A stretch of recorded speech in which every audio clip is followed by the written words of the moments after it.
I was halfway through the painted desert when my daughter vanished from the mirror of my Road King. One moment she was there, her braids whipping in the wind behind her Sportster, and the next there was nothing but empty asphalt, and the sick realization that every maternal instinct I'd ignored for the past 20 miles had been screaming the truth. My baby was gone.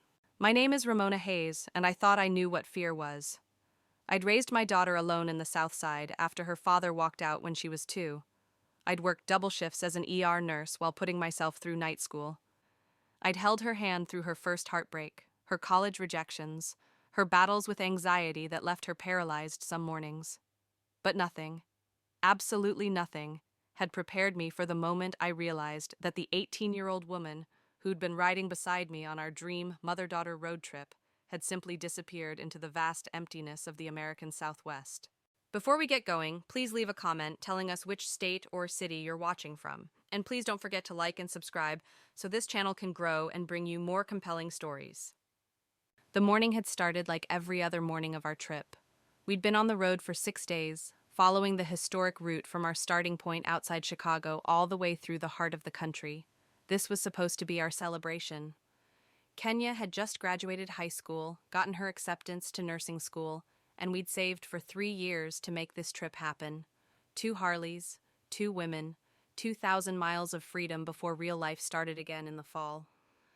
The sun had risen over the petrified forest with that particular quality of light that makes you understand why people talk about the West like it's sacred ground. The air was cool enough that I'd kept my leather jacket zipped, but I could feel the promise of heat building as we ate breakfast at a truck stop outside Holbrook. Kenya had been quieter than usual that morning. I'd noticed it, but hadn't pressed. Sometimes my daughter needed space to process her thoughts, and I'd learned over the years when to push and when to let her breathe. She'd picked at her eggs, scrolling through her phone with that distant expression that meant she was somewhere else entirely. When I asked if she was okay, she'd looked up with those deep brown eyes that were exactly like her grandmother's and given me a smile that didn't quite reach them. "I'm good, Mama. Just tired. Didn't sleep great." The motel had been cheap, one of those places with paper-thin walls and questionable stains on the carpet. I'd heard her tossing and turning through the wall between our rooms, heard her get up twice to use the bathroom. But she was 18, almost an adult, and I couldn't baby her forever. That's what I'd told myself as we finished breakfast and headed back to our bikes. The Harleys gleamed in the morning sun, my black Road King next to her silver Sportster. We'd bought hers used 6 months ago, spent weekends in the garage getting her comfortable with the weight and power of it. She was a natural, cautious but confident, and watching her discover the freedom of the open road had been one of the purest joys of my life.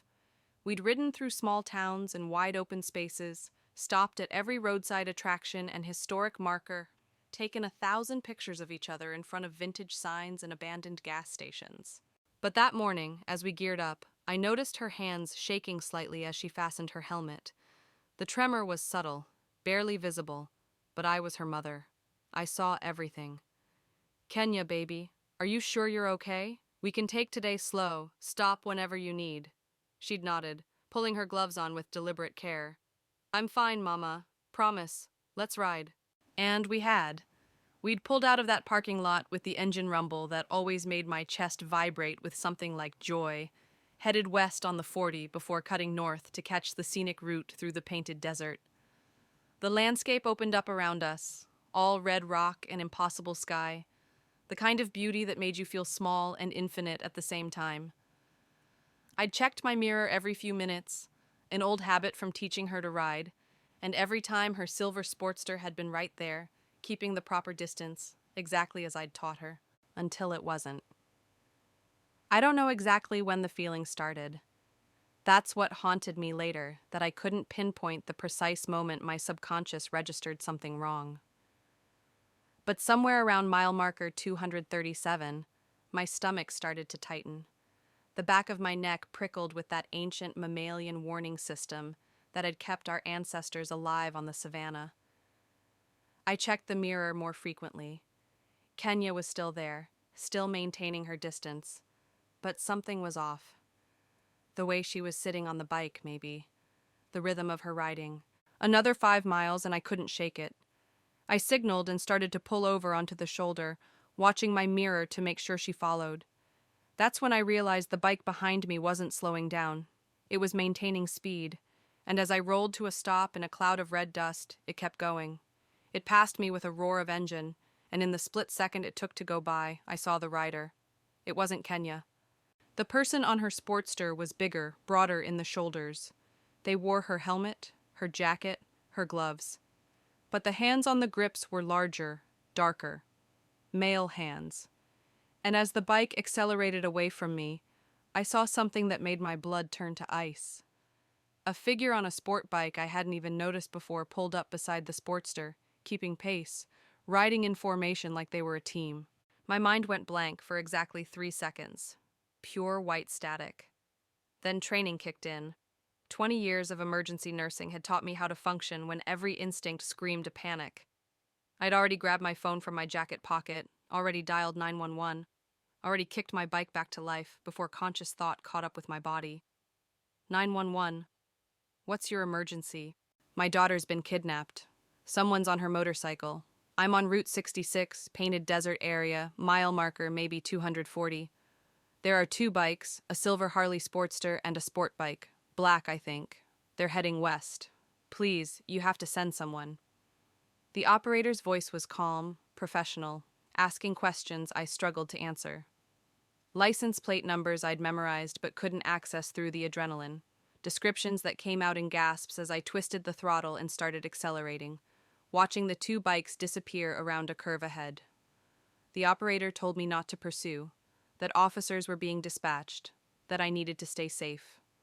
I didn't listen. I pushed the Road King harder than I ever had, leaning into the curves with my heart trying to pound through my ribs. The desert blurred around me, rocks and scrub and endless sky all bleeding together into a nightmare landscape where my daughter had been stolen in broad daylight. How? How had they done it? When? I tried to replay the morning, the last hour, searching for the moment when everything had gone wrong. The truck stop.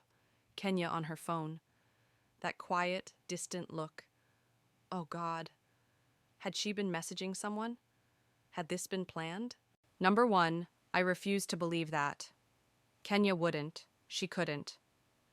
But the doubt wormed its way in anyway, because what other explanation made sense? You can't just pull someone off a moving motorcycle. You can't switch riders on a highway without the person in front noticing. Unless the person riding behind you wanted it to happen. The thought made me physically ill. I swallowed bile and accelerated harder, pushing 90 on roads that demanded 60. The bikes ahead had vanished, swallowed by the curves and the vastness. I didn't slow down, couldn't slow down. Every second that passed was a second further away, a second more lost, a second closer to never seeing her again. My phone rang. Still on the call with 911, I ignored it. It rang again. I glanced down, one-handed on the grips at 90 miles per hour, and saw a number I didn't recognize. Local area code. My chest tightened. I grabbed the phone, killed the 911 call despite the operator's protests, and answered. Mama? Kenya's voice. Thin, terrified, but hers. Real. My daughter. Baby? Baby, where are you? Are you okay? I'm coming. I'm right behind them. Mama, stop. Don't follow us. Please. What? Kenya, no. I'm calling the police. They said they'll hurt me if you don't stop following. They said they're watching, and if they see you or cops, they'll hurt me. Mama, please, please, just stop. I could hear her crying. Could hear the raw fear that turned her voice into something small and broken. My hands were shaking so hard the bike wobbled. I forced myself to ease off the throttle, to pull onto the shoulder again, to sit there with the engine rumbling beneath me and my entire world falling apart. Kenya, tell me where you are. Tell me what happened. I don't know where I am. We're in a van now. They switched us at a rest stop. Mama, I'm so sorry. I'm so sorry. I thought... A male voice cut in, harsh and businesslike. Mrs. Hayes, your daughter made some poor choices. She got involved with people she shouldn't have gotten involved with. That's not your concern. Your concern is following instructions exactly. You do that, your girl comes home. You don't, or you involve the police, and you'll never see her again. Understand? I couldn't speak. My throat had closed up completely. I managed a sound that might have been yes. Good. Someone will contact you with instructions. Stay by your phone. Don't do anything stupid. The line went dead. I sat there on the side of Route 66 with the morning sun climbing higher and the temperature starting to rise. And I screamed. I screamed until my throat was raw, until a passing trucker stopped to check if I was okay, until I had nothing left but the cold, terrible clarity of what I had to do. I was going to find my daughter, and whoever had taken her was going to wish they'd never been born. The trucker who stopped was named Dale, a grandfather with kind eyes and a CB radio that had seen better days. He offered to call the police, to wait with me, to help however he could. I thanked him and lied smoothly, told him I'd had bad news from home and needed a minute to collect myself. He looked skeptical, but didn't push, just handed me a bottle of water from his cab and told me to be safe out there. I waited until he pulled back onto the highway before I let myself fall apart again. Then I pulled myself together, because that's what you do when you're a single mother who's navigated every impossible situation life has thrown at you. You fall apart for exactly as long as you can afford to, and then you function. I needed information. I needed to understand what Kenya had gotten herself into, who these people were, what they wanted. The male voice had said she'd made poor choices, gotten involved with the wrong people. That implied this wasn't random. This was targeted, personal. Something my daughter had done or said or been part of had put her in the crosshairs of people dangerous enough to orchestrate a kidnapping on a highway in the middle of nowhere. I opened my phone and started going through her social media. Kenya was generally cautious online, probably because I'd drilled internet safety into her head since she got her first phone, but teenagers had their secrets. I scrolled through her posts from the past few months, looking for anything out of the ordinary. The usual mix of selfies and memes and screenshots of conversations with her friends. Nothing jumped out. Her followers list was mostly people I recognized, kids from her high school and a few family members. Then I noticed the messages. She had 3 unread messages from an account with no profile picture, just a generic avatar. The username was a string of numbers and letters that looked randomly generated. My hand shook as I opened her Instagram. I didn't have her password. She was 18. I'd respected her privacy. That respect might have gotten her killed. I tried her birthday. Wrong password. I tried our address. Wrong password. I tried the name of her childhood dog. Wrong password. Panic started to claw its way back up my throat. Then on instinct, I tried my own birthday. The account opened. I would have laughed if I weren't so terrified. My brilliant, independent, almost adult daughter still used her mother's birthday as her password. The intimacy of that knowledge, the proof that I still mattered that much, made my eyes sting. I blinked the tears away and opened her messages. The account with no picture had been messaging her for 3 weeks. I scrolled to the beginning of the conversation, and my stomach dropped. Hey, Kenya. Saw your post about the road trip? Sounds amazing. Your mom seems cool. Kenya had responded. Thanks. Yeah, she's pretty great. We've been planning this forever. That's awesome. My mom and I don't really talk anymore. I'm jealous. Where are you guys headed? The conversation continued in that vein, seemingly innocent. The stranger asked questions about the route, the stops they were planning to make, the timing. Kenya had answered enthusiastically, clearly flattered by the attention. I checked the account's profile. 0 posts. 50 followers. All of them looking equally fake. This was a burner account, created for the sole purpose of gathering information. As the messages continued, they became more personal. The stranger shared details about their own life, struggles with family, dreams of freedom, feeling trapped in a small town. Classic manipulation tactics. Building trust through vulnerability. Kenya had responded in kind, opening up about her anxiety, her fears about nursing school, her complicated feelings about leaving home. And then, about a week before the trip, the messages shifted. Hey, I know this is random, but I have a friend who's also going to be traveling through the Southwest around the same time. He's a photographer, trying to document Route 66 before it disappears completely. Would you maybe want to meet up? I think you'd really like him. Plus, it might be cool to have some professional photos from the trip. Kenya had been hesitant at first. I don't know. My mom is pretty protective. She probably wouldn't be okay with meeting up with strangers. Totally understand. No pressure. I just thought it would be a cool opportunity. He's actually kind of well known in the photography community. Has a big following. Could be good for your nursing school applications, you know? Show that you're well rounded, interested in art and culture and stuff. The manipulation was so obvious in retrospect. Appeals to vanity, to ambition, to the desire to seem worldly and sophisticated.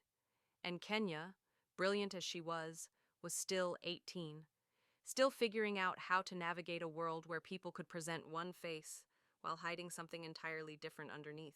She'd agreed to think about it. The stranger had followed up the next day with an Instagram handle for the supposed photographer. I clicked on it. The account looked legitimate at first glance. Professional quality photos, thousands of followers, posts from all over the country. But when I looked closer, I noticed the comments were all generic, the followers mostly bots. This was an elaborate setup. Someone had built an entire fake identity specifically to get close to my daughter. The messages from the photographer had started a few days before our trip. Friendly, professional, suggesting possible meeting spots along the route. Kenya had told him she'd need to check with me first. He'd encouraged her to feel it out, to see if the vibe was right before mentioning it. Translation: don't tell your mom until it's too late for her to stop it.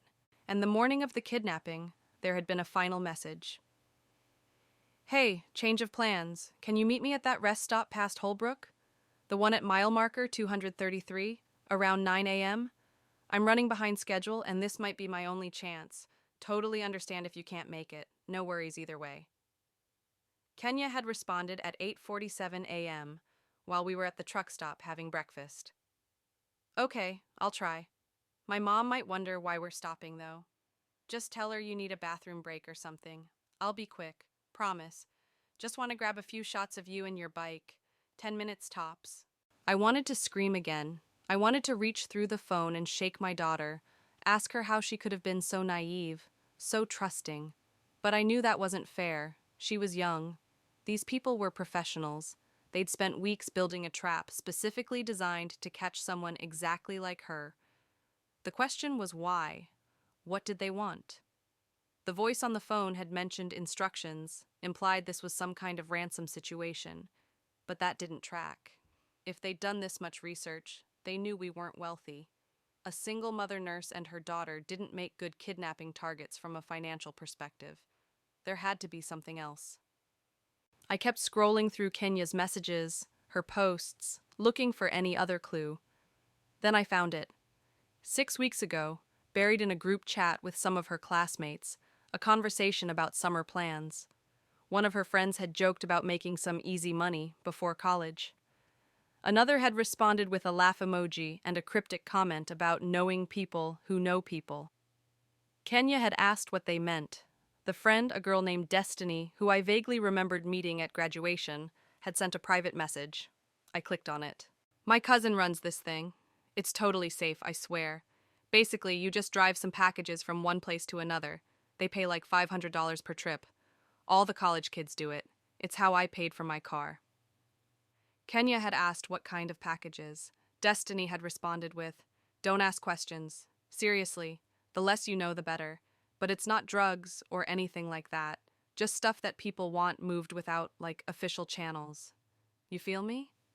My daughter, my careful, rule-following daughter, had responded. I don't know, that sounds sketchy. It's not, I promise. My cousin is super professional, and they're really careful about who they work with. You'd be perfect because you're going on this big trip anyway. You could make like $2,000 easy, just stopping at a few places along the way. Think about it. That's rent for like 3 months once you start school. I closed my eyes. Kenya had been so stressed about money for nursing school. We'd saved what we could, she'd gotten some scholarships, but there was still going to be a gap. She'd been picking up shifts at the coffee shop, babysitting, doing everything she could to graduate without debt. And here was someone offering her thousands of dollars for a few simple stops on a trip she was already taking. The conversation had continued. Kenya had been hesitant but clearly tempted. Destiny had sent her a phone number, told her to text if she was interested, and Kenya had. I found the thread buried in her regular text messages, a conversation with another unknown number that laid out the details. She would receive packages at 3 different stops along the route. She would deliver them to 3 other locations. Simple, easy, no risk. Except there was always risk. And now my daughter was paying the price for not understanding that. I sat there on the side of the road with the sun climbing higher and sweat starting to pool under my leather jacket, and I tried to think. The people who'd taken Kenya were clearly connected to whatever operation Destiny's cousin was running. Either Kenya had screwed something up, lost a package, or failed to make a delivery, or this was always the plan. Use the promise of easy money to get a naive teenager involved, then grab her when she was vulnerable and isolated. Use her as leverage for something else. But leverage for what? What did they think I could give them? My phone buzzed. A text from another unknown number. Mrs. Hayes, here's how this is going to work. Your daughter was supposed to make a delivery yesterday. She didn't. That package needs to reach its destination. You're going to deliver it for her. Then you're going to make 2 more deliveries over the next 3 days. You do that, you get your daughter back. You don't. Or you go to the police, and she disappears. Permanently. Check your bike. Instructions are in the right saddlebag. Don't disappoint us. I stood up so fast the Road King almost tipped. I practically ran to the back of my bike, fingers fumbling with the latch on the saddlebag. I'd packed it myself that morning, knew exactly what was in there. Spare gloves, a first aid kit, some tools, a few bottles of water. But when I opened it, there was something new. A small black backpack, the kind kids used for school, wedged behind my supplies. I pulled it out with shaking hands. It was heavier than it looked. I unzipped it and found 3 bubble-wrapped packages, each about the size of a brick, and a manila envelope. I opened the envelope. Inside was a printed sheet of paper with 3 addresses and 3 dates. The first delivery was supposed to have been yesterday, somewhere in western Texas. The second was tomorrow in Flagstaff. The third was 4 days from now in California. There was also a burner phone, one of those cheap flip phones you could buy at any convenience store. As I pulled it out, it rang. I answered without speaking. You found everything? The same male voice from before, calm and businesslike. Yes. Good. The first delivery is already overdue. That's a problem. You're going to fix that problem. You're going to ride to the address on that paper. You're going to hand over the first package to whoever answers the door, and you're going to leave. Then you're going to wait for instructions about the second delivery. Simple enough? What's in the packages? He laughed, a sound without humor. Nothing you need to worry about. All you need to worry about is your daughter. Every delivery you make, you get proof she's alive. You miss a delivery, we start sending you pieces of her. Understand? Bile rose in my throat. You're insane. You're absolutely insane. I'm a nurse. I'm not a drug mule or whatever this is. You're whatever we need you to be, Mrs. Hayes. And right now, we need you to be a courier. Your daughter made commitments. She's going to honor them, one way or another. You're just standing in for her because she's indisposed. Let me talk to her, right now. I need to know she's okay. A pause. Rustling. Then Kenya's voice, small and scared. Mama? Baby, I'm here. Are you okay? Did they hurt you? No, I'm okay. Mama, I'm so sorry. I'm so sorry. I didn't know. I thought it was just... The phone cut away from her mouth. The man's voice came back. She's fine. For now. Make the first delivery by midnight tonight. Then we'll talk about the next one. The first delivery was supposed to be yesterday in Texas. I'm in New Mexico. There's no way I can get to Texas by midnight. Not my problem. Figure it out. You're on a motorcycle. You can cover ground faster than a car. And Mrs. Hayes, remember that we're watching. We have people everywhere along this route. You try anything cute, we'll know. Your daughter's life depends on you following instructions exactly. The line went dead. I stood there in the burning sun, holding a backpack full of illegal God knows what, with a flip phone containing my daughter's death sentence, and I had to make a choice. I could call the police, explain everything, hope they could find Kenya before these people made good on their threats. That was the smart thing, the safe thing, the thing a reasonable person would do. But I'd seen enough in the ER to know how these situations usually ended. By the time police located kidnapping victims, they were usually already dead. The odds of finding her alive dropped exponentially with every hour that passed. And these people were organized, professional, watching. They'd know the moment I contacted law enforcement. Or I could play their game, become what they needed me to be, a courier, a mule, a criminal, trade my freedom, my ethics, my entire sense of self for the chance to save my daughter. It wasn't really a choice at all. I looked at the first address on the paper, a town called Van Horn, Texas. I pulled up the GPS on my phone, 570 miles, 8 hours on the highway if I pushed it hard, stopped only for gas. It was barely past 9 in the morning. If I left right now, I could make it by evening, have time to find the address and make the delivery before midnight. I looked down at my bike, my beautiful road king that represented years of saving and dreaming and freedom. I thought about the life I'd built, the reputation I'd earned, the person I'd tried to be. Then I thought about Kenya, my baby, my daughter who'd made one mistake and was paying the price.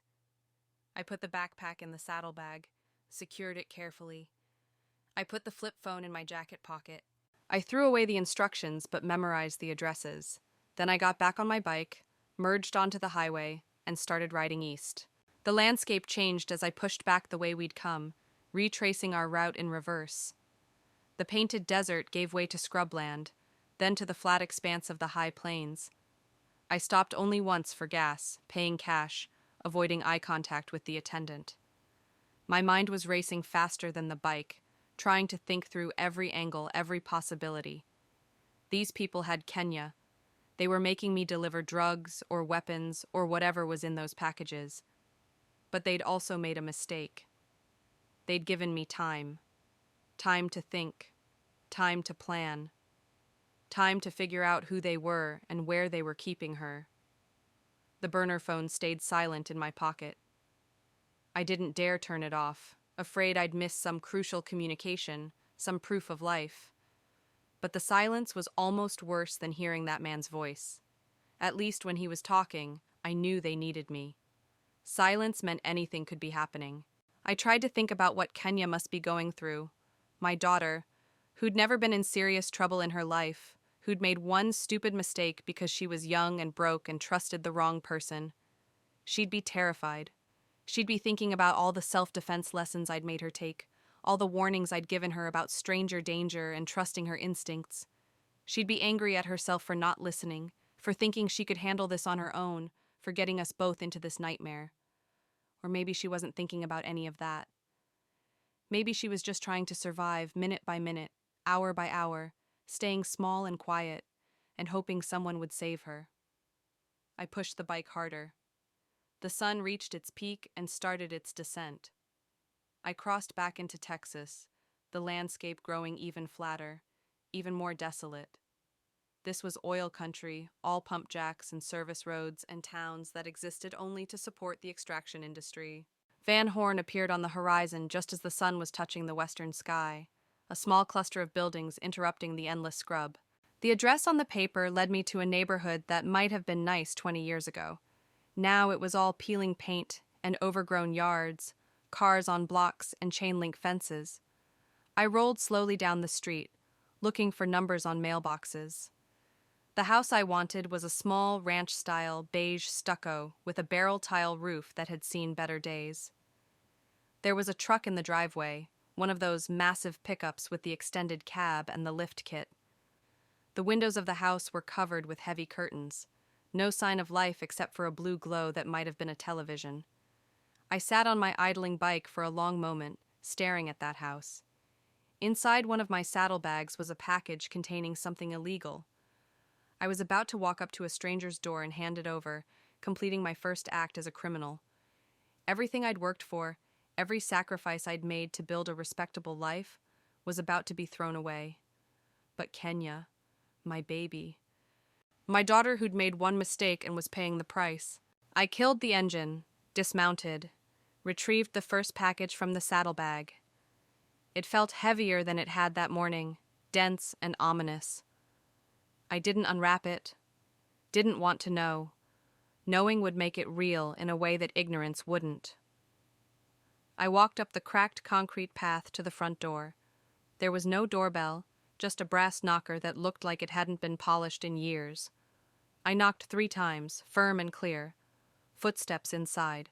The sound of locks being undone. 2 of them, maybe 3. The door opened a crack, held by a chain. A man's face appeared in the gap. White, maybe 30, with the kind of lean, hungry look that came from too many drugs and not enough food. His eyes were pale blue, darting, suspicious. Yeah? I held up the package. Delivery. His eyes fixed on the bubble wrap. His expression shifted, became calculating. You're not the usual girl. She couldn't make it. I'm making the delivery for her. He studied me through the gap. I could feel him taking my measure, deciding if this was a problem. Behind him, deeper in the house, I heard voices. More than one person in there. How many? What were they doing? Who sent you? I didn't have a name. Hadn't been given one. I took a guess. Destiny's cousin. That seemed to satisfy him. The door closed, the chain rattled, and then it opened fully. The man stood there in stained sweatpants and a t-shirt advertising a metal band I'd never heard of. He held out his hand. I gave him the package. He turned it over, checking for some mark or sign I couldn't see. Apparently satisfied, he nodded. You tell them we're square. Next delivery better be on time. I'll pass that along. He started to close the door, then paused. Your daughter, she seemed like a good kid. Shame she got mixed up in this. Tell her to be more careful about who she trusts. The door shut. I heard the locks engaging again. I stood there on that porch with my heart hammering, processing what he'd said. He knew Kenya, had met her before, maybe multiple times. This wasn't her first delivery. She'd been doing this longer than the messages suggested, which meant she'd lied to me. My careful, rule-following daughter had looked me in the eye and lied about what she was doing, where she was going, who she was meeting. The betrayal stung, even though I knew it was irrational. Kenya had made a mistake. She was paying for it. But part of me couldn't help feeling like I'd failed somehow, like if I'd been a better mother, more present, more aware, this never would have happened. I walked back to my bike as darkness fell over the ugly neighborhood. The flip phone buzzed as I was securing the empty saddlebag. A text message. Good. Proof of life. An image loaded. Kenya, sitting in what looked like a basement or garage, concrete walls behind her. She was holding today's newspaper, the date clearly visible. Her face was pale but unmarked. No obvious injuries. But her eyes. God, her eyes were terrified. I saved the image and started the bike. The text had included the second address, even though I'd already memorized it. A house in Flagstaff, delivery tomorrow by 6 p.m. I was supposed to stay the night somewhere, rest up, maintain the appearance of a normal trip. They were tracking me somehow. GPS on my phone, maybe, or eyes along the route. Either way, I couldn't deviate too much from expected behavior. I found a motel on the edge of Van Horn, another cheap place with exterior doors and hourly rates available. Paid cash again. The clerk barely looked at me. I wheeled the bike close to my room door and carried both saddlebags inside, not willing to leave the remaining packages unguarded. The room was exactly what I expected. Worn carpet, questionable sheets, a television bolted to the dresser. I sat on the edge of the bed and let myself shake. Let myself cry. Let myself be terrified and furious and heartbroken for exactly 10 minutes.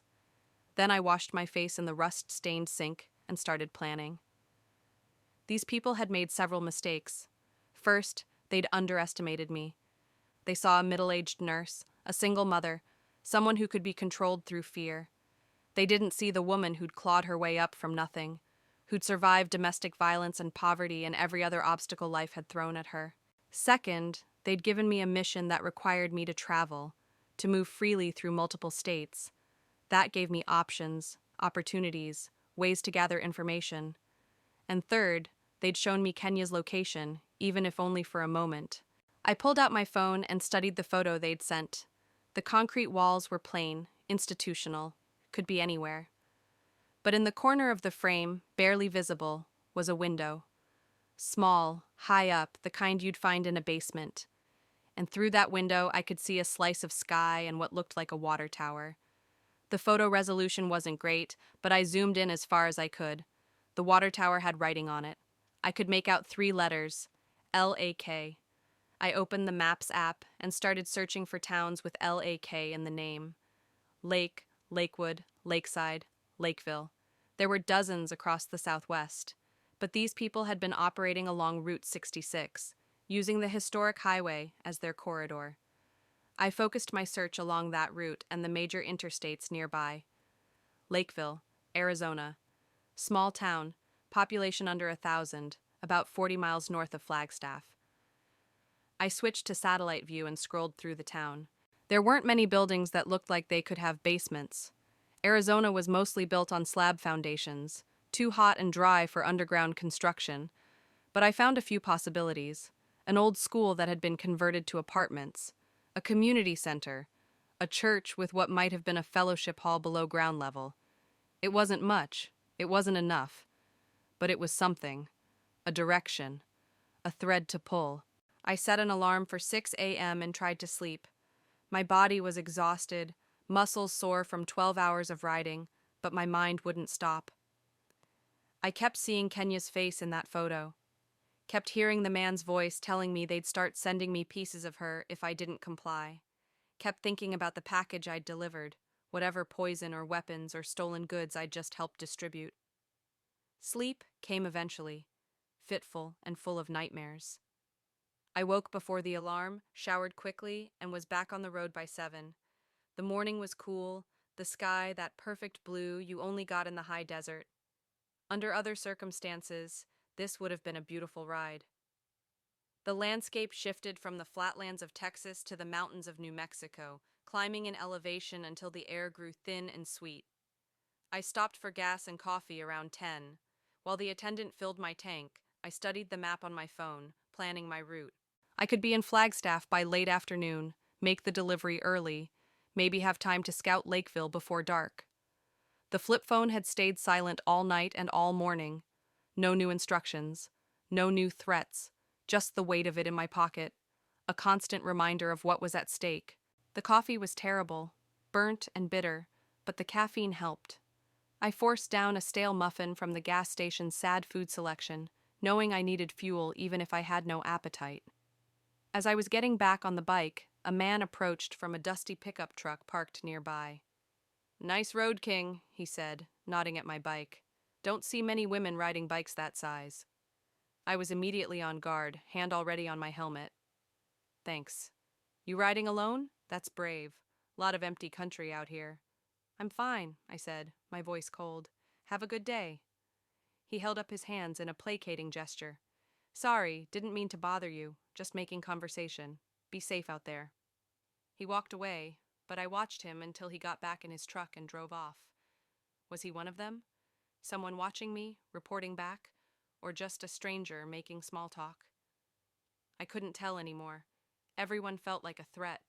Every interaction felt loaded with hidden meaning. I rode hard through New Mexico and into Arizona, pushing through Albuquerque and Gallup, watching the landscape transform again. The air grew clearer, the mountains more dramatic. Ponderosa pines started appearing, dark green against the red rock. By 3 in the afternoon, I was on the outskirts of Flagstaff, a real city compared to the small towns I'd been passing through. The second address led me to a nicer neighborhood than the first. This was the kind of place where people washed their cars on Sundays and had homeowners association rules about lawn maintenance. The house I wanted was a 2-story adobe style, well-maintained, with a fountain in the front yard and flowering plants in careful beds. It looked like someone's dream home. It looked like the last place you'd expect to be involved in drug trafficking or whatever this operation was. I parked down the street, not wanting to be too obvious. It was only 3:30, and the delivery wasn't supposed to happen until 6. I took the second package from the saddlebag and tucked it into my jacket. Lighter than the first one. Different contents, probably. I tried not to think about what I was carrying, tried not to imagine all the ways this could go wrong. At exactly 6, I walked up to the front door and knocked. This time a woman answered, maybe 60, with silver hair pulled back in a bun and reading glasses hanging from a chain around her neck. She looked like someone's grandmother. She looked like she should be baking cookies and knitting sweaters, not accepting packages from criminals. Delivery, I said, holding out the package. She took it without a word, her eyes scanning the street behind me. Then she looked at me directly, really looked, and something in her expression shifted. Where's the girl who usually comes? Unavailable. Is she all right? The question surprised me. There was genuine concern in her voice. I didn't know how to respond. Was this woman part of the operation or just another victim, someone being forced to participate? I don't know, I said honestly. She nodded slowly, her fingers tightening on the package. Tell them she was always polite, always on time. I hope she's okay. The door closed gently, not slammed like the first one. I walked back to my bike feeling even more confused. Kenya had been doing this long enough to build relationships with these people. Long enough that they knew her, remembered her, cared about her. How deep had she gotten? How long had this been going on? The flip phone buzzed. Another photo of Kenya, this one showing her holding a piece of paper with today's date written in marker. She looked tired, but unharmed. The text that followed gave me the third address, somewhere in California, delivery in 3 days. It also included a warning. You're doing well. Don't get creative. We're watching. I looked around the quiet suburban street, studying parked cars and windows. Someone was out there. Someone was tracking my every move. I needed to be smarter, more careful, but I also needed to act. 3 days until the final delivery, which meant 3 days to find Kenya and end this. I rode north out of Flagstaff, heading toward Lakeville. The town was tiny, barely a cluster of buildings around a crossroads. But there was indeed a water tower, old and weathered, with Lakeville painted in fading letters. I drove slowly through the streets, studying every building, looking for basements and concrete walls and any sign that my daughter might be inside. The old school looked most promising. It was a 2-story brick building that had been converted into apartments, the kind of renovation that tried to preserve character while adding modern amenities. I parked across the street and watched. There were only a few cars in the lot, lights on in some windows, others dark. If Kenya was in there, she was probably in a basement unit. But how could I check without alerting whoever was holding her? As I sat there trying to form a plan, a car pulled into the lot. A sedan, dark blue, generic enough to be invisible. 2 men got out, both young, both built like they spent serious time in the gym. They didn't look like residents. They looked like guards. They went inside through a side entrance, not the main door. I waited. They didn't come back out. I checked the time. Nearly 8 p.m. I was exhausted, sore, running on adrenaline and terror. But I couldn't stop now, not when I was this close. I rode slowly around the building, looking for that side entrance they'd used. Found it on the backside, a metal door with no windows. There was a security camera above it, small and discreet. This was the place. Had to be. Everything about it screamed wrong, from the guards to the camera to the way it was set apart from the rest of the town. But I couldn't just kick in the door, couldn't stage a rescue on my own. These people were professionals, organized, dangerous. They'd proven that by orchestrating Kenya's kidnapping so smoothly. If I went in alone, I'd just get us both killed. I needed help. But the flip phone's warning echoed in my mind. They were watching. They'd know if I contacted the police. I needed someone they wouldn't expect, someone who could move under the radar. I rode back to Flagstaff and found a different motel, one that looked slightly less likely to be monitoring its guests. Paid cash again. Once I was in the room with the door locked and the chain engaged, I pulled out my personal phone. I'd been avoiding using it except for maps, afraid they were tracking it. But now I had no choice. I scrolled through my contacts, looking for someone who might be able to help. Most of my friends were nurses, civilian, law-abiding. My family was scattered, none of them closer than 1,000 miles. Kenya's father had been out of the picture for 16 years, not that he'd be useful anyway. Who did I know who had experience with this kind of situation? Then I remembered. One of the ER doctors I'd worked with years ago had a brother who was ex-military, some kind of special forces. He'd come by the hospital once to pick up his sister, and we'd chatted in the break room. He'd told me stories about his time overseas, the hostage rescues and dangerous extractions. I'd thought he was exaggerating at the time, trying to impress the nurses with war stories. But what if he wasn't? The doctor's name was Simone Reeves. We'd lost touch after she moved to a different hospital, but I found her on social media, sent her a direct message, kept it vague. Hey Simone, long time no talk. I need to get in touch with your brother. It's urgent. Do you have his number? I didn't expect a response right away, but my phone buzzed within minutes. Ramona, good to hear from you. Is everything okay? Here's his number. Tell him I sent you. I typed out the number, stared at it for a long moment. Was I really about to involve a stranger in this nightmare? What if he refused to help? What if he contacted the police despite my warnings? But I was out of options. I needed someone with skills I didn't have, someone who understood violence and tactics and how to get people out of impossible situations. I dialed before I could talk myself out of it. He answered on the third ring. This is Darius. His voice was deep, calm, authoritative. I took a breath. My name is Ramona Hayes. Your sister Simone gave me your number. I have a situation and I need help. What kind of situation? My daughter's been kidnapped. I know where she is. I need someone to help me get her out. Silence on the other end, long enough that I thought he might have hung up. Then, have you contacted the police? No, I can't. They said they'd kill her if I did. Who's they? I explained quickly, efficiently, leaving out nothing. The fake social media account, the promise of easy money, the kidnapping on Route 66, the forced deliveries. I told him about the packages I'd already delivered, the address in California still waiting, the photo of Kenya in what I thought was a basement in Lakeville. When I finished, he was quiet again. Then, where are you right now? Flagstaff, about 40 miles from where I think they're holding her. Send me the address. I'll be there in 8 hours. Wait, where are you? Colorado Springs. I can be in Flagstaff by dawn. Don't do anything until I get there. Don't go back to that building. Don't make contact with anyone. Just wait. I have to make a delivery in 3 days. We'll deal with that. Right now you need to stay put and stay alive. Can you do that? I almost laughed. Could I do that? I'd been doing nothing but that for 2 days straight. Yes. Good. Send me the address of your motel. I'll call when I'm close. He hung up. I sent him the information, then sat on the bed and let myself shake again.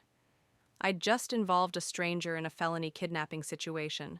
I'd just trusted someone I'd met once, years ago, with my daughter's life. It was insane. It was reckless. It was also my only shot. The night crawled by. I tried to rest, but couldn't. Every sound in the hallway made me jump. Every car that pulled into the parking lot could be them, could be the people watching me, realizing I'd deviated from the script. I kept the flip phone next to me, checking obsessively for new messages. It stayed silent. At 5:30 a.m., my personal phone rang. Unknown number. I'm in the parking lot, black Jeep, come down. I grabbed my jacket and the burner phone and headed out. The Jeep was parked 3 spaces from my room, still running. I approached cautiously. The driver's side window rolled down. Darius looked exactly like I remembered, just older. Maybe 40 now, with close-cropped hair going gray at the temples, and the kind of face that had seen things most people only had nightmares about. He studied me with dark eyes that missed nothing. Show me the photos they sent you. I pulled them up on the flip phone. He examined each one carefully, zooming in on details I hadn't noticed. The concrete walls, the window, the newspaper, Kenya's face. This is recent, within the last 24 hours.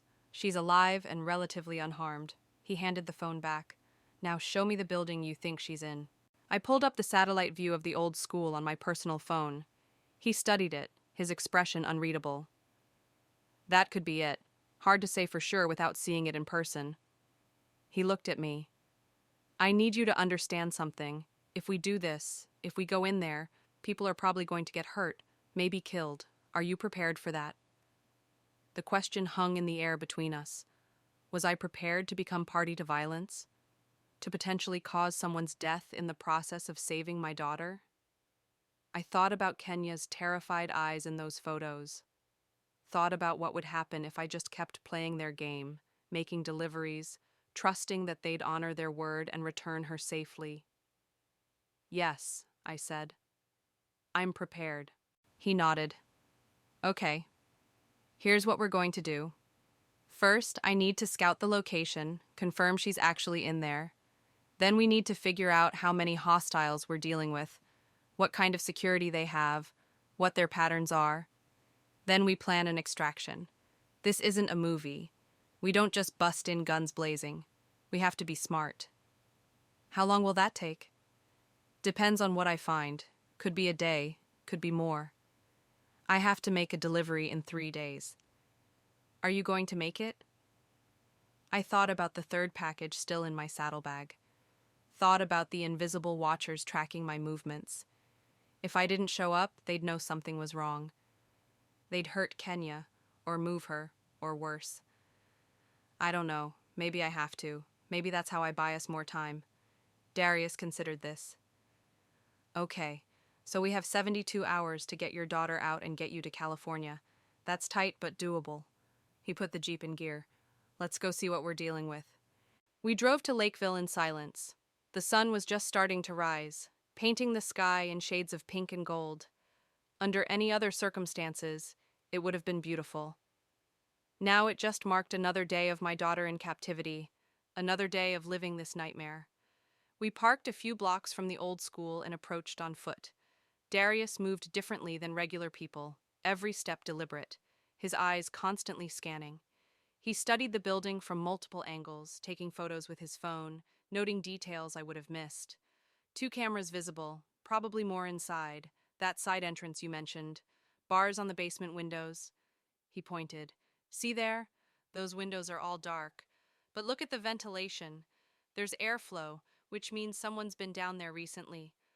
I followed his gaze and saw what he meant. The vents near the foundation, small metal grates, were clean, recently maintained.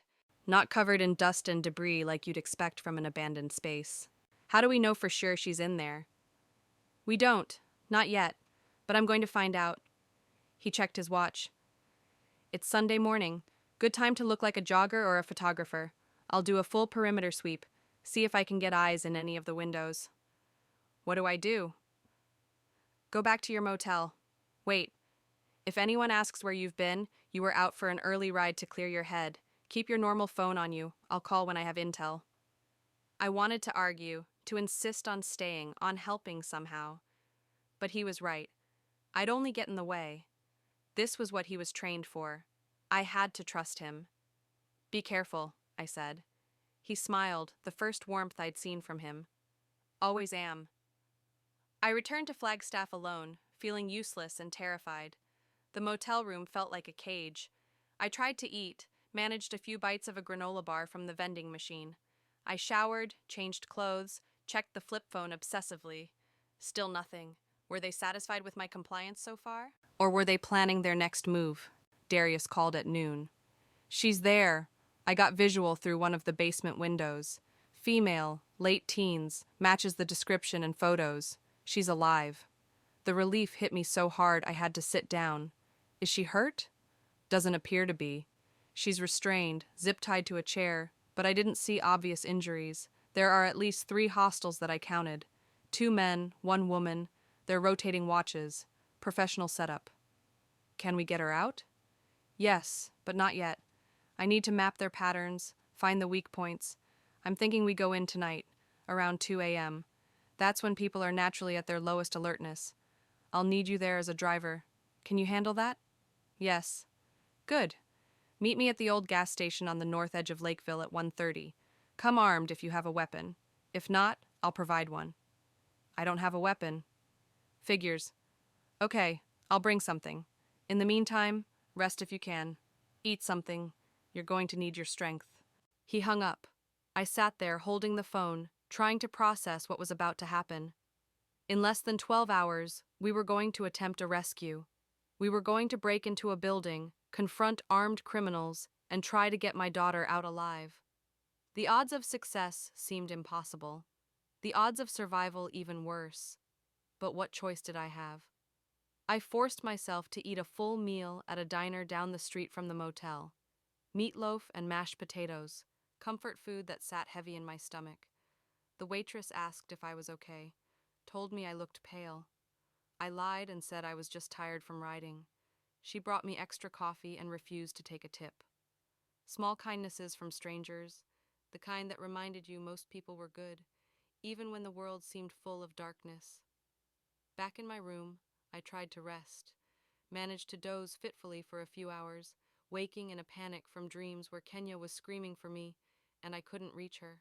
At midnight, I gave up on sleep and started preparing. I dressed in dark clothes, jeans, and a black long-sleeve shirt, pulled my hair back in a tight braid, put on my riding boots, the ones with good tread and ankle support. At 1 a.m., I loaded my saddlebags with everything valuable. If this went wrong, I might not be coming back to this motel, might not be coming back anywhere. I left a note with Simone's contact information and a brief explanation of what had happened, sealed it in an envelope, and put it in the motel safe with instructions that it be opened if I didn't return within 48 hours. Then I rode through the dark desert toward Lakeville, toward my daughter, toward whatever ending this story was going to have. Darius was waiting at the gas station when I arrived, his Jeep parked in the shadows. He handed me a small pistol, a 9mm that felt heavy and foreign in my hand. Safety's on, point and shoot. Try not to use it unless you absolutely have to. He studied my face in the dim light. You ready for this? I wasn't. Not even close. But I nodded anyway. Let's bring your daughter home. The plan was simple, which Darius said was always best. I would wait with the vehicles while he breached the building through a basement window he'd found unlocked on his earlier reconnaissance. He would neutralize the guards as quietly as possible, locate Kenya, and bring her out. If something went wrong, if he wasn't back in 20 minutes, I was to drive straight to the police and tell them everything. I didn't plan on waiting 20 minutes. If something went wrong, I was going in. We parked 2 blocks away, both vehicles positioned for quick escape.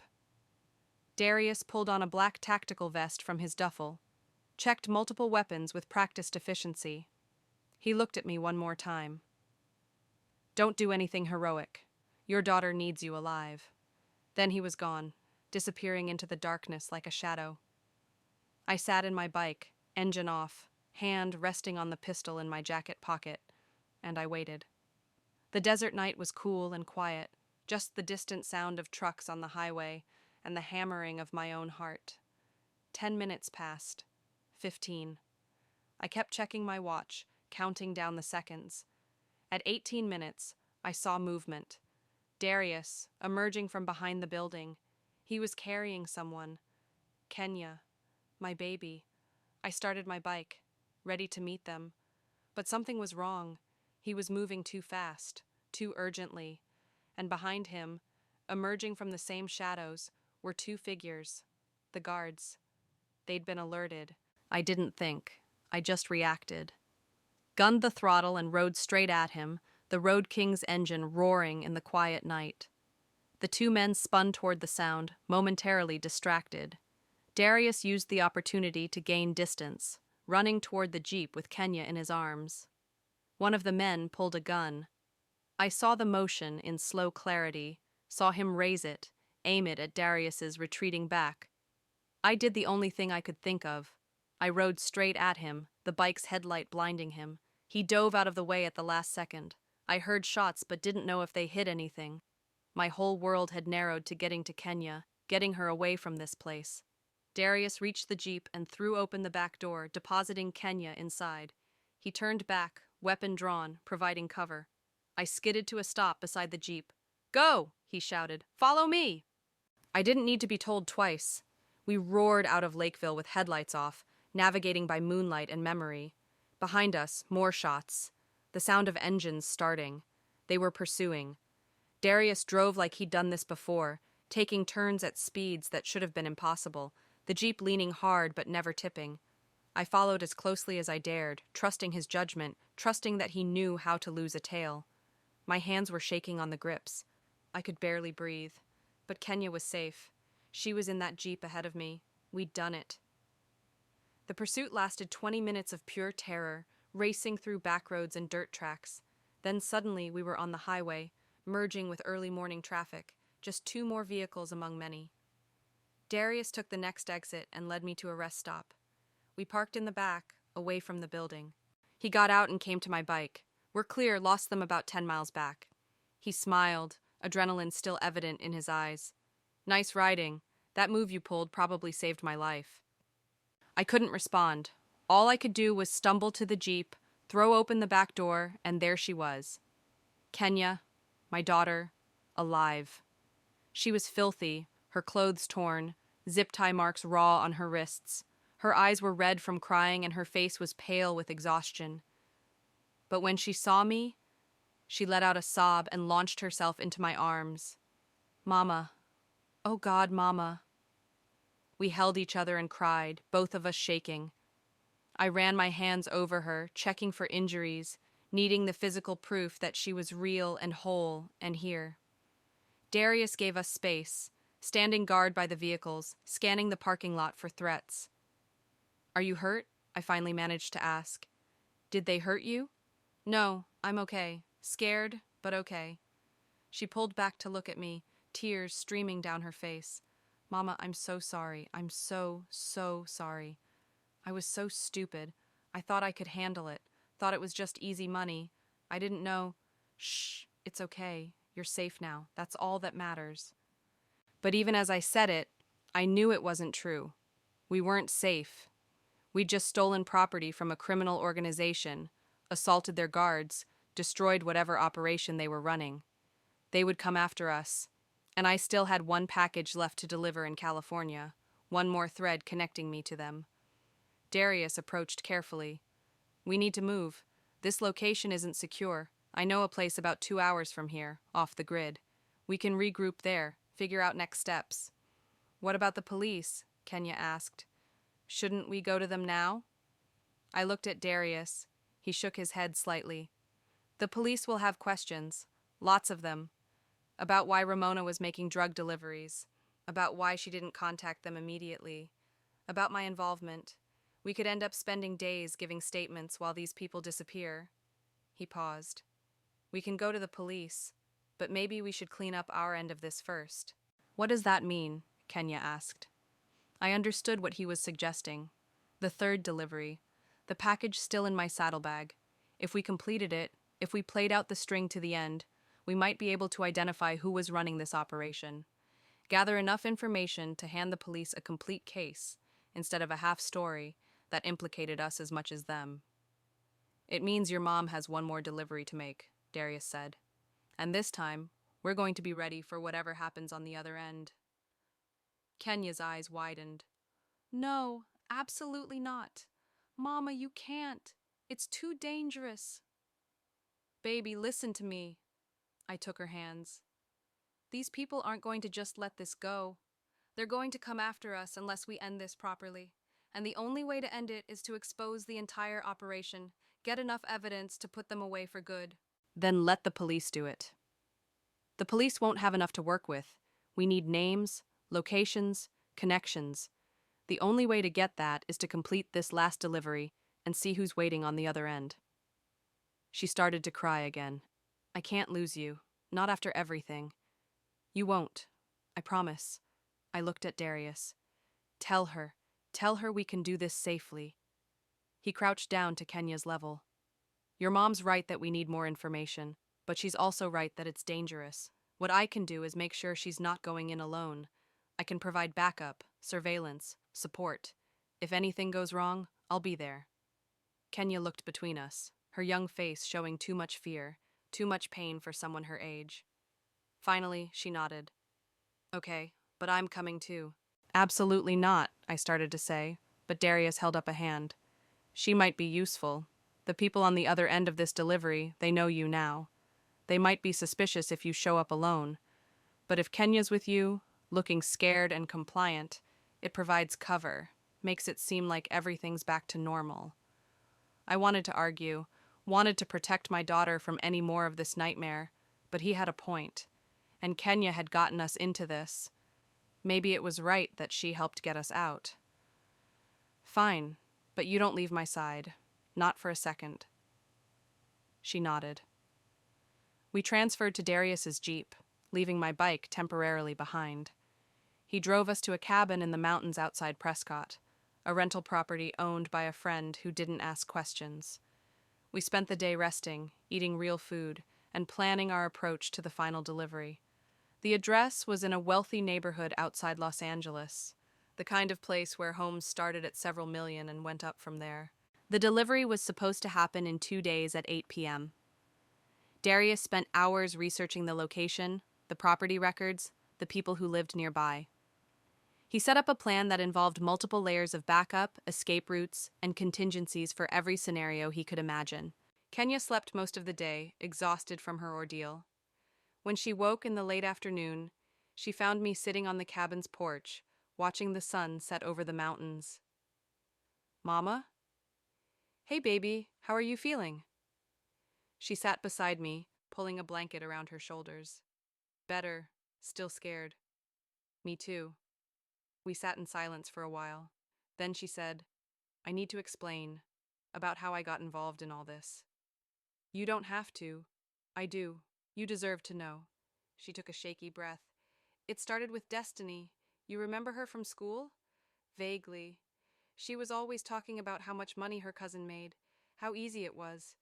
And I was so stressed about tuition, about loans, about everything. You were already working so hard, and I didn't want to be more of a burden." She started crying. "I thought if I could just make some extra money, I could help. I could take some pressure off you." My heart broke. "Oh, Kenya, you were never a burden. Never. I know that now. But at the time, I just wanted to be useful, wanted to contribute, and it seemed so simple. Just drive some packages from one place to another. Destiny said it was just people avoiding taxes, nothing serious. But it wasn't. No. The first delivery, the one I did before our trip, I realized pretty quickly it was drugs, or something illegal. But by then, I'd already committed. And they paid me $500, Mama. $500 for an hour of driving. I told myself it was just that once, that I'd stop after our trip. But they didn't let you stop." She shook her head. "They said I owed them, said they'd invested in me, set up the route for our trip. If I didn't follow through, there would be consequences. I was too scared to tell you, thought I could handle it on my own." "And the messages? The fake photographer?" "That was their way of making sure I went to the right places at the right times. I thought I was being smart, thought I was protecting you by not involving you." She laughed bitterly. "I was so stupid." "You weren't stupid. You were young and manipulated by professionals who knew exactly what they were doing." I pulled her close. "But we're going to end this. Together. And then we're going to the police with everything. And we're going to make sure these people can't do this to anyone else." She nodded against my shoulder. "I'm scared." "Me too. But we're going to be okay. I promise." I hoped I wasn't lying. The next 2 days were a blur of preparation. Darius coached us on what to expect, how to act, what to do if things went wrong. He equipped us with hidden cameras, tracking devices, panic buttons disguised as jewelry. He rented a second vehicle, a nondescript sedan, and positioned himself along our route to California. Everything was planned down to the minute. On the day of the delivery, Kenya and I rode together in the Jeep, the final package tucked in a backpack at her feet. We'd rehearsed our story. I was completing her obligations. She was coming along to learn responsibility, to face the consequences of her choices. It was thin, but plausible. The drive to Los Angeles took most of the day. Traffic was hell, the city sprawling and chaotic after the open spaces of the desert. The address led us to a gated community in the hills, the kind of place where private security patrolled and cameras watched every entrance. "How are we supposed to get in there?" Kenya asked, staring at the imposing gates. The flip phone buzzed. A text with a gate code. They really were watching everything. I punched in the code and the gate swung open. We drove through, following GPS, to a massive modern home at the end of a cul-de-sac. All glass and angles, the kind of architecture that looked like it belonged in a magazine. There were several expensive cars in the circular driveway, lights on throughout the house. "This is it," I said, pulling to a stop. "Remember the plan. We hand over the package, we leave. That's it." Kenya nodded, her face pale. She retrieved the backpack and we walked together to the front door. It opened before we could knock. The woman standing there was in her 50s, impeccably dressed in designer casual wear. She had the kind of face that had seen a lot of plastic surgery, all subtle and expensive. Her smile didn't reach her eyes. "You must be Ramona and Kenya. I'm so glad we could finally meet." Her accent was vaguely European. "Please, come in."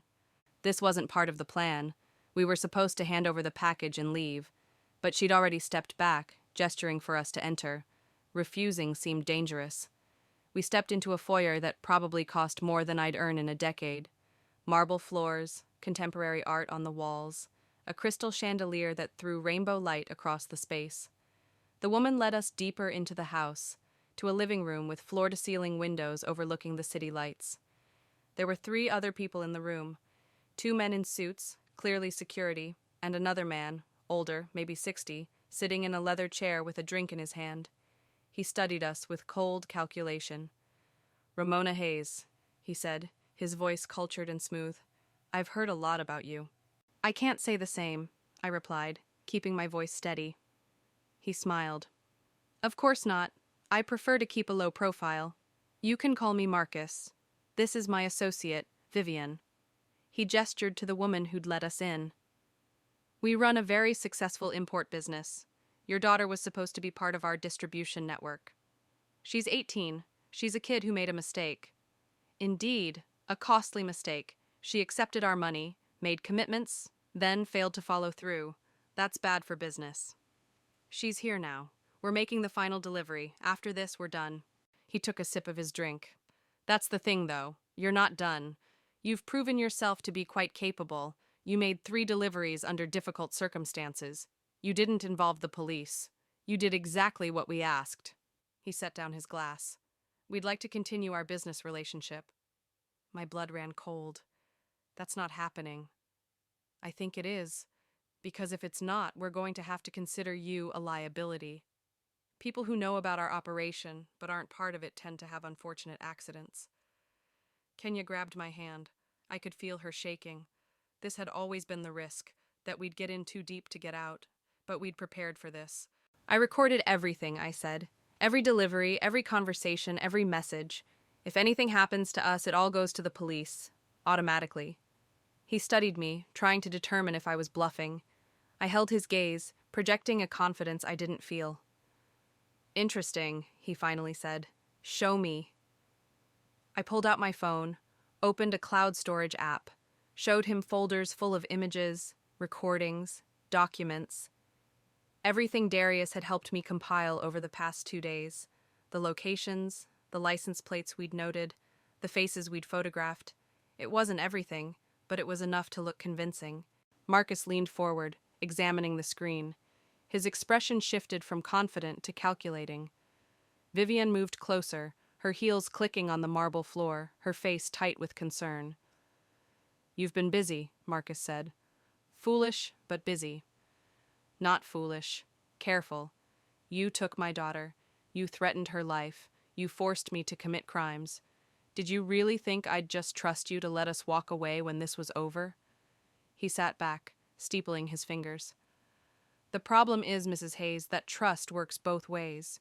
You've created insurance for yourself, which I can respect. But now you're a threat, and we don't let threats walk free." The 2 security guards shifted position, moving to block the exit. My heart was pounding so hard I could hear it in my ears. Kenya's grip on my hand tightened to the point of pain. This was it. The moment where everything either worked or failed catastrophically. "Here's what I think," Marcus continued. "I think you're bluffing about the automatic upload. I think if we take your phone right now and delete everything, you'll have nothing. I think you came here hoping to intimidate us, but you didn't think through what happens when intimidation fails." "You're right," I said. "I didn't think it through, because I'm a nurse, not a criminal. I'm just a mother trying to get her daughter back." I paused. But the man sitting in the van 3 blocks from here watching this house through a telephoto lens, he thought it through. He's ex-Special Forces, and if we're not out of here in exactly 3 minutes, he's calling every federal agency he has contacts with. FBI, DEA, ATF. Your choice. It was a gamble. Everything was a gamble at this point, but Marcus's expression flickered with uncertainty. Vivienne moved to the window, peering out at the darkened street. I don't see any van, she said. Of course you don't, that's the point. I checked my watch. 2.5 minutes. Marcus stood slowly. He was a big man, well built despite his age. He walked toward me, and every instinct screamed to run, but I held my ground. Kenya pressed against my side, trembling. You know what I think? He said, stopping inches from my face. I think you're telling the truth. I think you did bring backup, which means you're smarter than your daughter. He smiled, cold and reptilian. But it also means you understand the game now. You understand power, leverage, consequences. He walked back to his chair and sat down, picking up his drink again. Here's my counteroffer. You keep your recordings, your insurance policy. But in exchange, you work for us, not deliveries, something more suited to your actual skills. We have people who occasionally need medical attention, discreet medical attention. You provide that, we pay you well, and everyone walks away happy. No, Kenya said suddenly. Mama, no, don't agree to anything. Your daughter's right, Marcus said. You shouldn't agree to anything right now. Take some time, think about it. But understand that if you refuse, your recordings become worthless. Because we'll make sure everyone in them disappears, including you. Vivienne opened the front door, a clear dismissal. We walked out, Kenya clutching my hand like she was 5 years old again. The door closed behind us with a soft click that sounded like a cell door slamming shut. We got in the Jeep. I drove carefully, maintaining normal speed, not drawing attention. My hands were shaking so badly I could barely grip the wheel. Kenya was crying silently beside me. 3 blocks away, Darius's van fell in behind us. He followed at a discreet distance as we drove out of the neighborhood, through the gates, back onto the main road. Only when we were miles away, on the freeway heading east, did my phone ring. Pull off at the next exit. There's a parking lot. We need to debrief. We met in the empty lot of a closed shopping center. Darius had been recording everything through the hidden camera I'd worn, listening through the wire Kenya had hidden in her jacket. He'd heard the entire conversation. Well, he said, that was a clusterfuck. Did you get anything useful? I asked. Faces, voices, names. The address itself is probably a front, but it's a starting point. He pulled out a laptop from the van, showed us what he'd been doing while we were inside. Marcus and Vivienne. Those probably aren't their real names, but they're what the organization uses. I ran the property records. The house is owned by a shell corporation, which is owned by another shell corporation, which is owned by a trust based in the Cayman Islands. Standard money laundering structure. So we have nothing, Kenya said hopelessly. We have more than you think. The security footage from that house's driveway caught the license plates of everyone who came and went today. I've got facial recognition software running on the guards. And more importantly, we have Marcus's voice threatening you, admitting to the operation, making explicit criminal offers. That's enough for a warrant. He said if we go to the police, everyone we know dies, I said. Darius closed his laptop. He's not wrong that they have resources, but he's also bluffing about the extent of it. These people operate on fear and intimidation. They make threats they can't always follow through on because most people fold before testing them. He looked at me directly. The question is, what do you want to do? We can go to the police right now with what we have. You'll both need to testify. There will be an investigation, and yes, there's some risk. Or we can disappear. New identities, new lives. I have contacts who can make that happen. What about nursing school? Kenya asked. What about everything we've been working toward? Gone, Darius said bluntly. If you run, you leave it all behind. I looked at my daughter, at her young face aged by trauma, at the fear and hope warring in her eyes. I thought about the life I'd built, the career I'd worked so hard for, the future I'd dreamed of for both of us. Then I thought about what Marcus had said, about understanding the game, about power and leverage. There's a third option, I said slowly. They both looked at me. We don't run. We don't go to the police. Not yet. We gather more evidence. We document everything. And we don't just take down Marcus and Vivienne. We take down the entire network. Mama, no, Kenya started. Listen to me. These people prey on kids like you, on desperate, broke teenagers who don't see any other options. How many others are out there right now, making deliveries, getting pulled deeper into something they can't escape? If we just turn over what we have, Marcus goes down, but the organization survives. Someone else steps in. The operation continues. You're talking about going undercover, Darius said. Without training, without support, without any of the protections actual undercover operatives have. They catch on, they kill you. Simple as that. Then don't let them catch on. Help me. You have the skills, the experience. Teach me what I need to know. Kenya grabbed my arm. This is crazy. We just escaped. We're safe now. Why would you put yourself back in danger? Because we're not really safe. Not as long as they're out there. They know who we are, where we live, what we care about. Even if we run, even if we change our names and disappear, they could find us. The only way to actually be safe is to make sure they can't threaten anyone ever again. Your mom's not wrong, Darius said quietly. Going into witness protection, starting over, that's not a guarantee of safety, and it means giving up everything you've both worked for. He thought for a moment. If we do this, and that's a big if, we'd need to be smart about it. Careful. You'd have to actually provide medical services, build genuine trust. Can't just be gathering intel or they'll see through it. I can do that. I'm a good nurse. I know how to treat trauma, gunshot wounds, overdoses, whatever they need. And you'd be treating people who've hurt others, possibly killed others. Can you live with that? I thought about the man in Van Horn, the grandmother in Flagstaff, all the faces in this chain of pain and exploitation. Thought about Kenya's terror, about the fear that had become my constant companion. Thought about the next kid who'd get a message from a fake account promising easy money.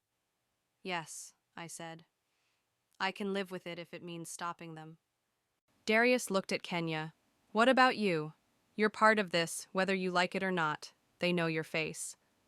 Kenya wiped her eyes, straightened her shoulders. For a moment I saw the woman she was becoming, the strength underneath the fear. I got us into this. I should help get us out. What do I need to do?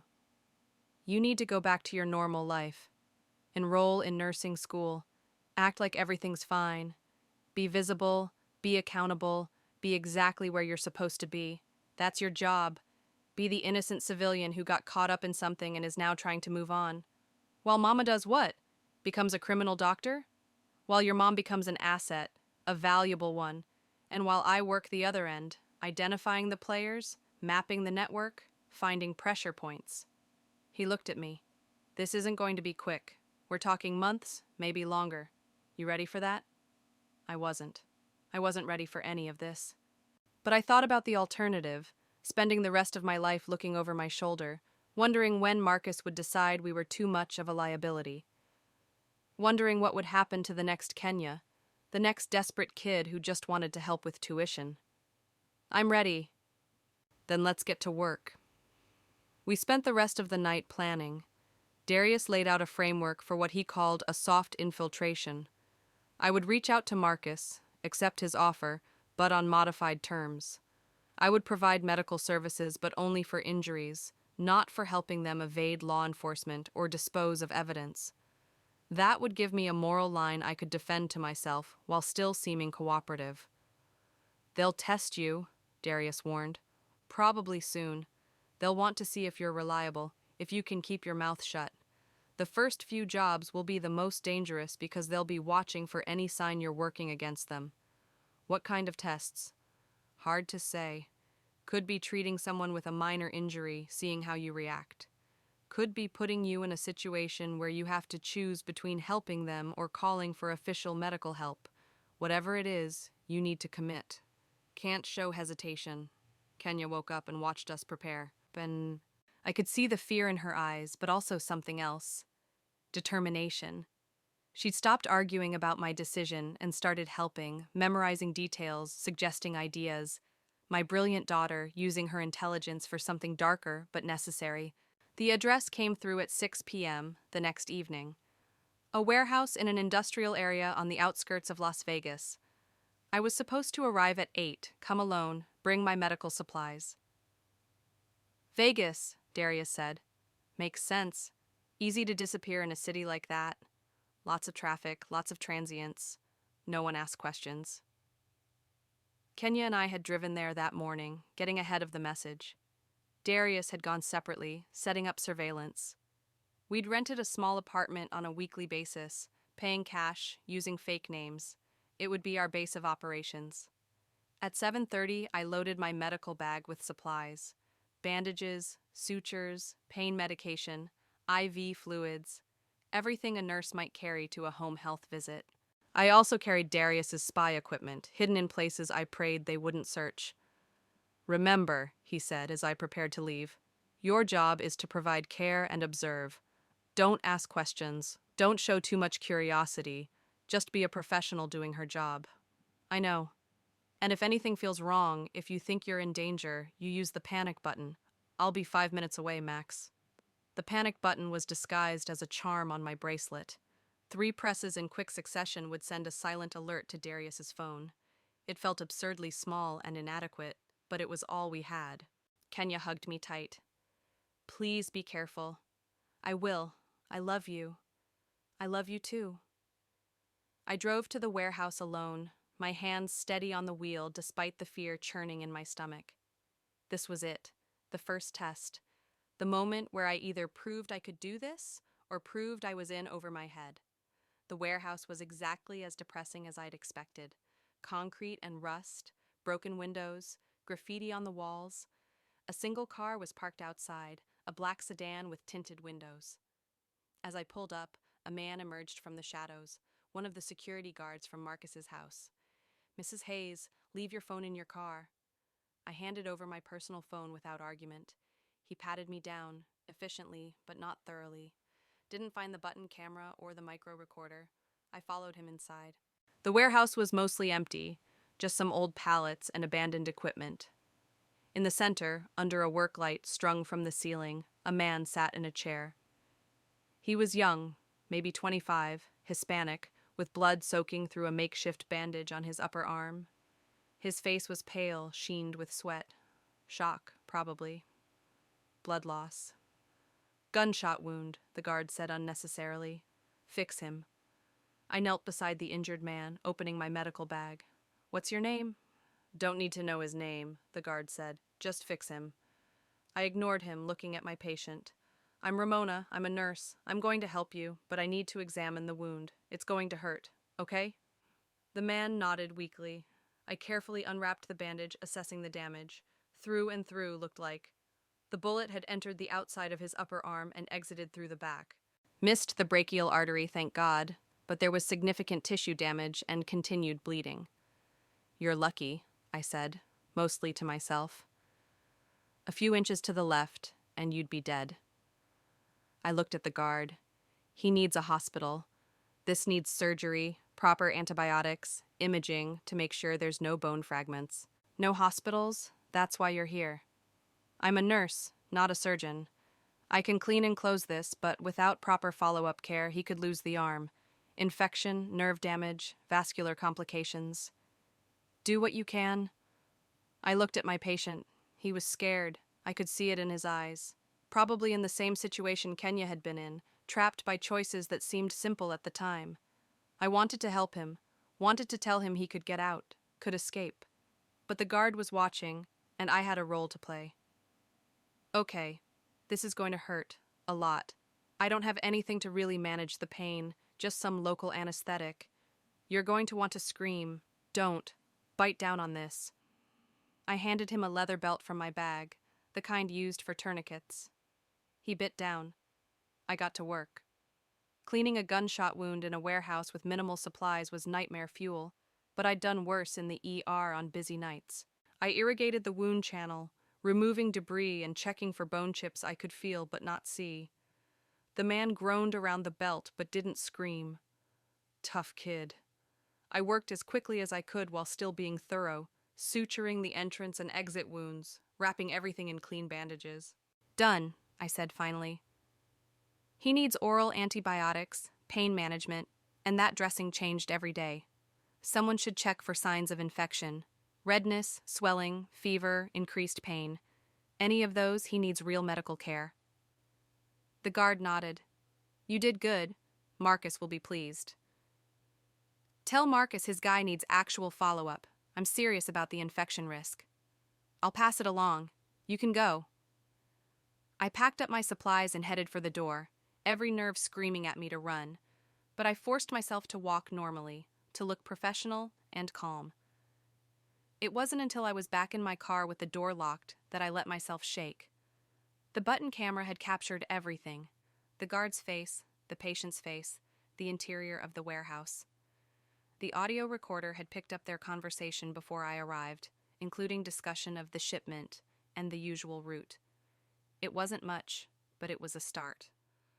I drove back to the apartment where Darius and Kenya were waiting. The moment I walked through the door, Kenya threw her arms around me. You're okay. Oh God, you're okay. I'm fine. It went fine. Darius was already pulling the data from the camera and recorder, transferring it to his encrypted laptop. He watched the footage, his expression grim. The guard is someone we've seen before, was at Marcus's house. The patient, I don't recognize, but this warehouse. He pulled up satellite images. Industrial area, lots of traffic, easy access to the highway. Could be a transfer point. Transfer point for what? Drugs, weapons, people, whatever they're moving. He made notes, cross-referencing with other data he'd collected. You did good. Got in, got out, gathered intel. That's exactly what we need. Kenya was looking at the footage of the wounded man. He's so young. Yeah, I said. He is. Do you think he's like me? Someone who made a mistake? Maybe, or maybe he's deeper in. Hard to say. She was quiet for a moment. When you were fixing him, you were kind, even though he's one of them. He's a patient. That's what I do. I take care of patients, even ones who might hurt us. Even them. It was a truth I'd have to live with. In order to maintain my cover, to gather the evidence we needed, I was going to help people who might be monsters, people who might have blood on their hands, who might have done terrible things. But I was also a nurse, and that oath meant something. First, do no harm, even to those who would do harm to others. Over the next 6 weeks, I made 11 more calls: overdoses, stab wounds, broken bones, once a severe allergic reaction. Each time, I treated the patient professionally, gathered what information I could, and added to our growing database. Darius worked the intelligence angle, tracking patterns, identifying players, mapping the network. Kenya returned to school, started her nursing classes, maintained the appearance of a normal life. But every night she came home, we reviewed what I'd learned, what we'd found.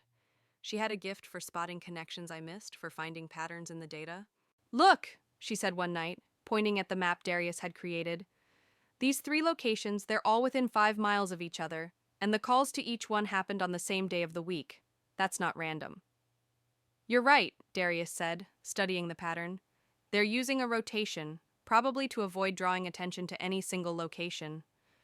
Which means if we can predict the pattern, we can anticipate where they'll call you next, Kenya said. My daughter, the detective, I said proudly. She smiled, but it didn't reach her eyes. The weight of what we were doing was wearing on all of us. Darius had lost weight, spending 18-hour days on research and surveillance.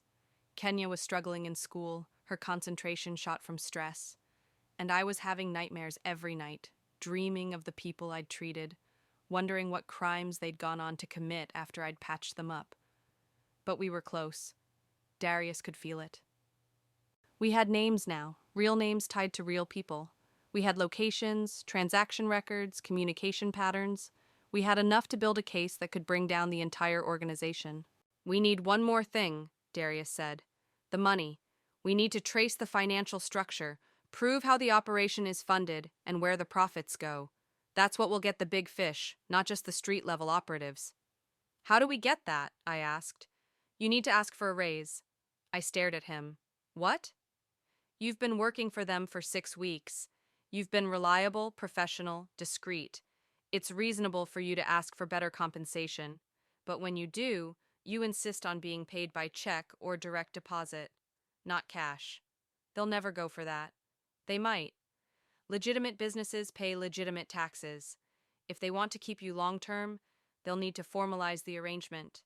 That means paperwork, bank accounts, a paper trail we can follow. It was risky. Asking for changes to our arrangement could make them suspicious, but it was also logical. I'd been getting paid $500 cash per call, which added up but was difficult to manage and impossible to declare for tax purposes. If I was going to maintain my nursing license, I needed legitimate income. I sent the message to Marcus through the encrypted app they'd given me. We need to discuss compensation. Current arrangement isn't sustainable long term. Can we meet? The response took 2 days, during which I barely slept. Finally, tomorrow, 2 p.m., same address as before. The house in the hills, where this had all started. I drove there alone again, leaving Darius and Kenya behind, but wired with every piece of surveillance equipment we had. The button camera, the audio recorder, even a GPS tracker sewn into my jacket lining. Vivienne answered the door this time. She looked me up and down with cold assessment. Marcus is waiting for you in his office. I followed her through the house to a room I hadn't seen before. Wood-paneled walls, leather furniture, shelves full of books that probably had never been read. Marcus sat behind a massive desk, looking every bit the legitimate businessman. Ramona, please sit. Vivienne, pour our guest some water. I sat in the indicated chair, accepted the water I didn't want. Marcus studied me for a long moment. You've done excellent work for us. 12 calls, 12 successful outcomes. Our people trust you. That's valuable. Thank you. So when you asked to change our arrangement, I have to wonder why. Are you unhappy with the compensation? Not unhappy. But I'm a licensed nurse. I need to maintain that license for my regular work. The IRS tends to notice when someone has no declared income but maintains a middle-class lifestyle. I need to formalize this arrangement. You want us to put you on the books? Yes. He leaned back, fingers steepled. That's a significant request. It means bringing you deeper into the organization, making you more visible, more connected. Once we do that, you can't just walk away. You understand? I understand. Do you? Because walking away at that point doesn't mean you stop getting called. It means you disappear, permanently, just like anyone else who becomes a liability. The threat was clear. I met his eyes without flinching. I understand. I'm not planning to walk away. This is steady income doing what I'm already trained to do. Why would I walk away from that?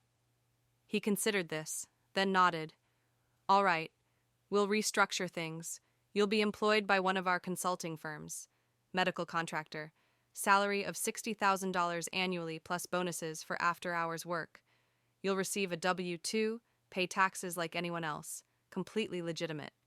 $60,000. More than I made at the hospital. It was generous enough to be tempting, calculated to make me want to stay. But it was also exactly what we needed. A legitimate business entity meant bank accounts, tax records, corporate structures we could trace.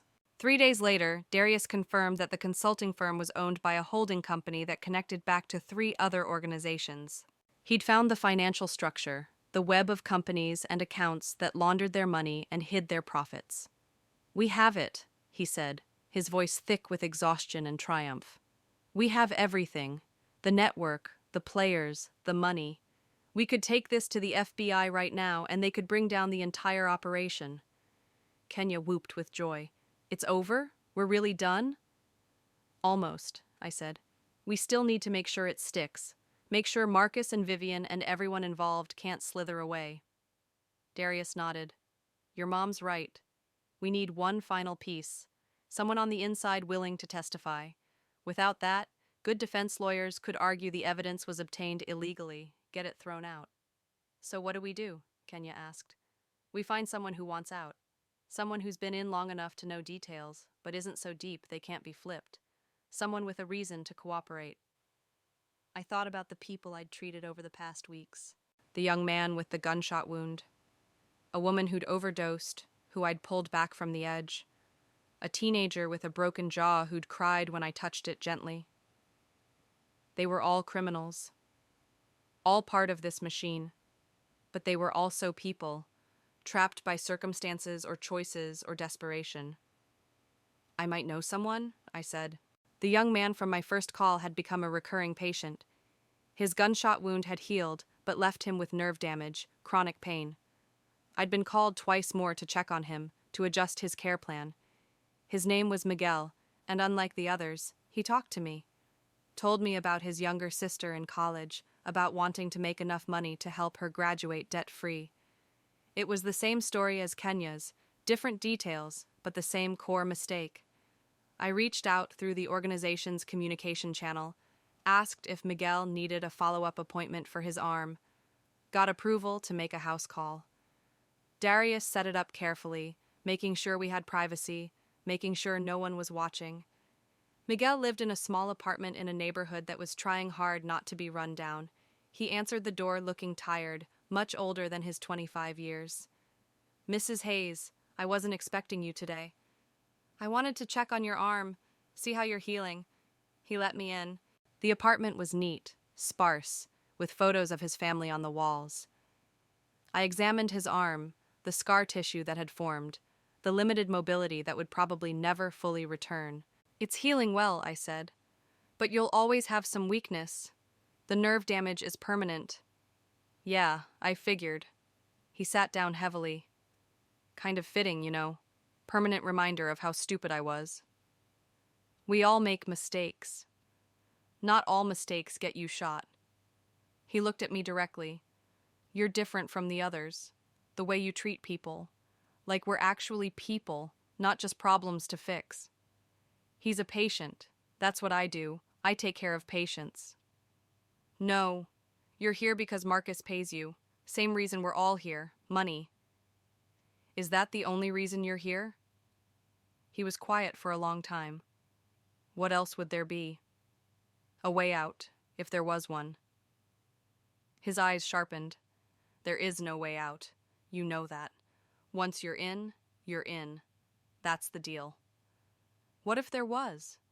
What if someone offered you immunity, protection, a chance to start over, if you helped them take down the people running this operation?"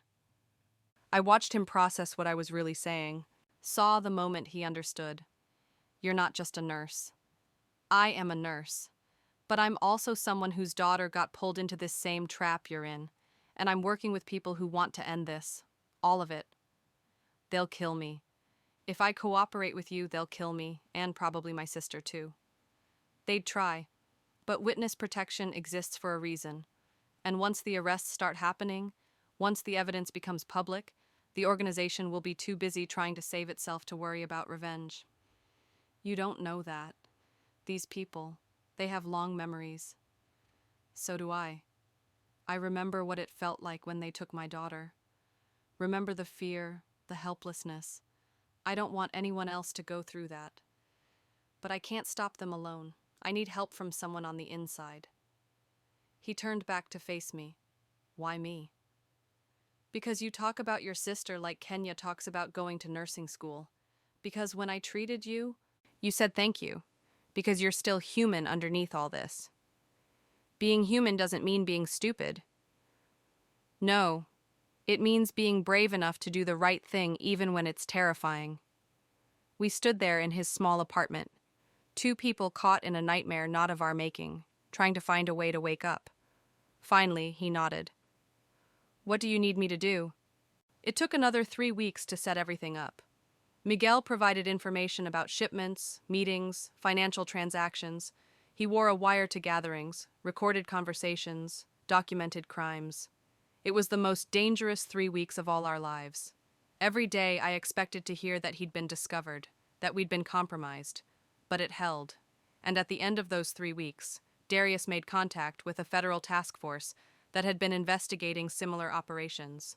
He provided them with everything: the recordings, the financial documents, the testimony.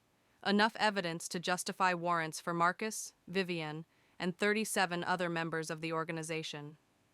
The raids happened simultaneously across 4 states. I wasn't there to see it, was deliberately kept far away to protect my identity. But Darius sent me updates as they happened. Marcus arrested at his house in the hills. Vivienne taken into custody at her home. The warehouses raided, the safe houses shut down.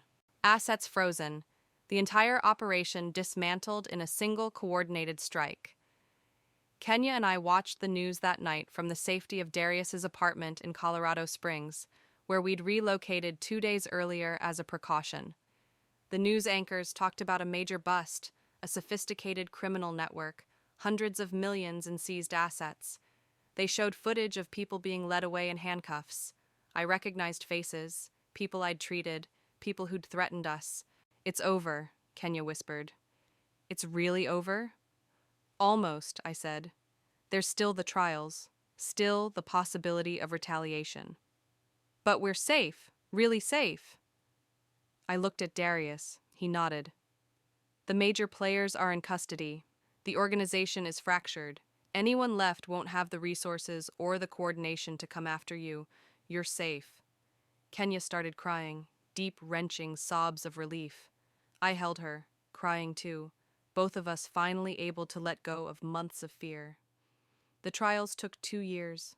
Miguel testified, as did I, as did a dozen other people who'd been trapped in the organization and found the courage to cooperate. Marcus got 35 years. Vivienne got 20. Others got varying sentences based on their roles. The consulting firm I'd briefly worked for was dissolved, its assets distributed to victim compensation funds. Kenya finished nursing school, top of her class. She matched into a pediatric program at a hospital back in Chicago. We returned home, to our old life, but we were different people now. Harder, wiser, more careful. Kenya still had nightmares sometimes. I still jumped at unexpected phone calls. But we were free. Really, truly free. The organization was destroyed. The people who'd threatened us were behind bars, and the system we'd helped dismantle couldn't hurt anyone else the way it had hurt us. Darius became a friend, someone we spoke to regularly, who checked in to make sure we were okay. He'd found purpose in helping us, started consulting with law enforcement on similar cases. He'd turned his military skills toward protecting people instead of extracting them, and it seemed to suit him. I went back to nursing, but I'd changed. I paid more attention to my patients now, looked for signs they were trapped in situations they couldn't escape. I volunteered with programs that helped at-risk youth, that provided alternatives to the kind of easy money that had nearly destroyed my daughter. I couldn't save everyone, but I could help some, and sometimes that was enough. 5 years after that day on Route 66, when Kenya disappeared from my mirror, we took another road trip. The same route, the same bikes, but this time it was pure joy. Freedom, without fear. Open road without dread. We stopped at all the same places, took all the same photos. But the woman in those new pictures wasn't the same person who'd started that trip so long ago. She was stronger, scarred, but alive. We both were. And that, in the end, was enough. So please tell me what you thought of the story in the comments below. And if you liked this tale, please subscribe to the channel. It helps me to keep creating these wonderful stories. Until tomorrow, all my love.